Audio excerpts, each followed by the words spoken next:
السلام عليكم ورحمة الله وبركاته. ازيكم عاملين ايه؟ يا رب دايما تكونوا بخير. النهاردة هنعمل معاكم صينية السمك بطريقة سهلة وهتعجبكم قوي. هقول لكم بقى على الطريقة. بسم الله الرحمن الرحيم.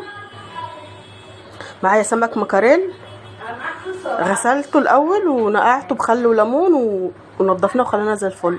ماشي، يعني هنقول لكم بقى على التتبيله بتاعته الحلوه اللي انا بعملها في كل الاسماك بتاعتي. توم وفلفل احمر يعني ده فلفل حراق باحمر واخضر، اللي عايز يحط حراق يحط، اللي عايز يجيب فلفل رومي يحطه ماشي عادي، ده حسب الاختيار.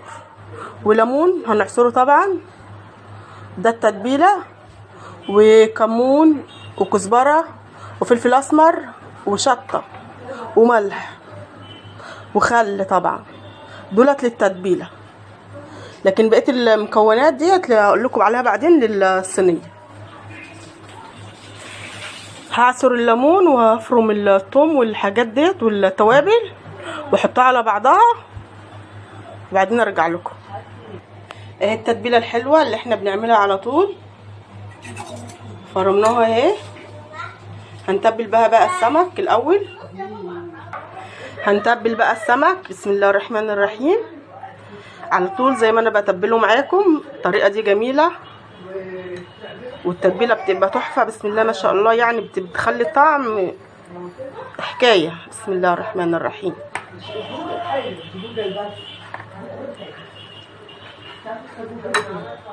اهو السمك تبلناه. بعد ما تبلناه وخلصناه اهو، هنعمل بقى ايه الخلطه اللي احنا هنحطها في الصينيه. معايا 2 طماطم مقطعاهم اهمت. بسم الله الرحمن الرحيم. نبدا على بركه الله. 2 طماطم قطعناهم قطع صغيره بالشكل ده، وبصلايه بردك مفرومه بالشكل ده، ومعايا قرنين فلفل، 1 رومي و2 حراقين، ومعلقتين بقى كزبره، ومعايا بصلايه شرايح وطماطمايه شرايح وفلفل شرايح وليمون شرايح. هنجيب طبق ونخلط بقى فيه الحاجات اللي احنا ايه هنعملها. فلفل بسم الله الرحمن الرحيم، والطماطم بسم الله، والبصلايه،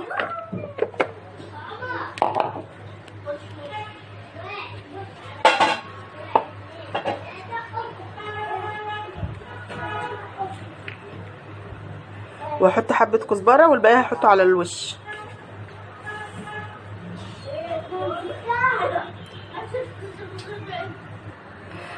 هحط بقى توابل بسم الله الرحمن الرحيم.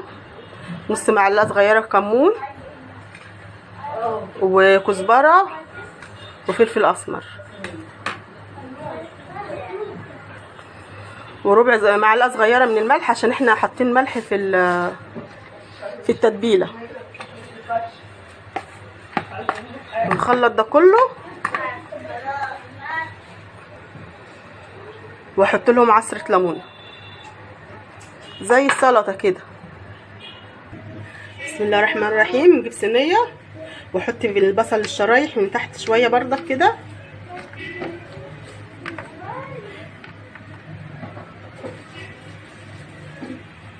والفلفل والطماطم، واحط بردك من السلطه اللي انا عاملاها دي، احط منها بردك في الصينيه. بسم الله الرحمن الرحيم. هنعمل ايه نفرش كده فرشه للسمك عشان لما نحطه يبقى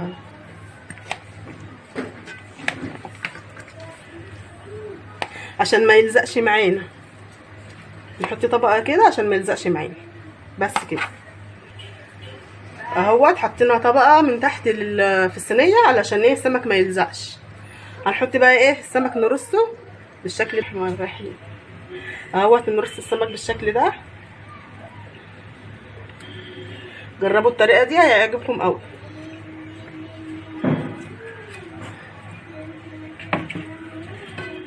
نقدم شويه كده عشان نحط واحده من تحت، عشان ايه الصينيه مش مكمله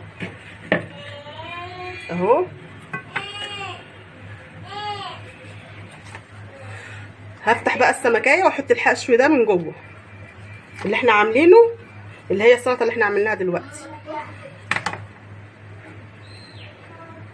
اهو. هنحشي بقى السلطه اللي احنا عملناها ديت، اللي هو البصل والطماطم والفلفل والكزبره، وحطينا التوابل عليها والكمون والفلفل الاسمر، وبعدين نحط الباقي على الوش.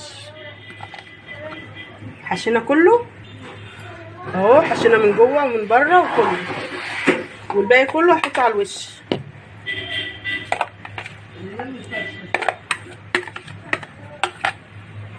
الباقي الليمون والبصل اللي احنا عاملينه الشرايح هنحطه على الوش كده، هنزين بيه وهيديلنا بقى طعم وهيبقى جميل اهو.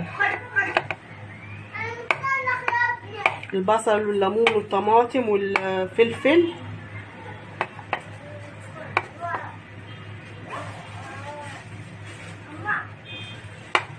كده. الخضار هيبقى معانا يخلي الطعم حكايه بردك، ونحط الليمون كده اهو.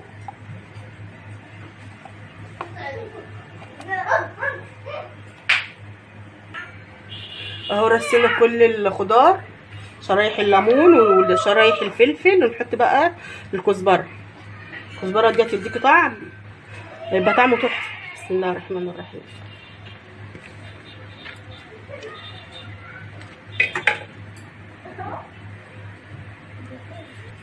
وبقيه التوابل هنحطها بردك، الكمون والكزبره والفلفل الاسمر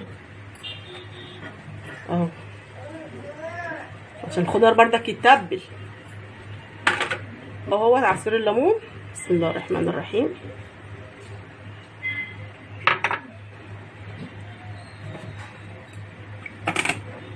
هنحط بقى ايه بتاع معلقه، هنحط بقى معلقتين زيت كده على الوش، بسم الله الرحمن الرحيم، عشان احنا كده ما حطينالهاش زيت خالص، عشان تبقى ايه صحيه برضه. بسم الله الرحمن الرحيم. بس كده هما معلقتين بس، مش هنكتر. خلاص كده احنا هنحطها في الفرن، ولما تخرج هنوريها لكم.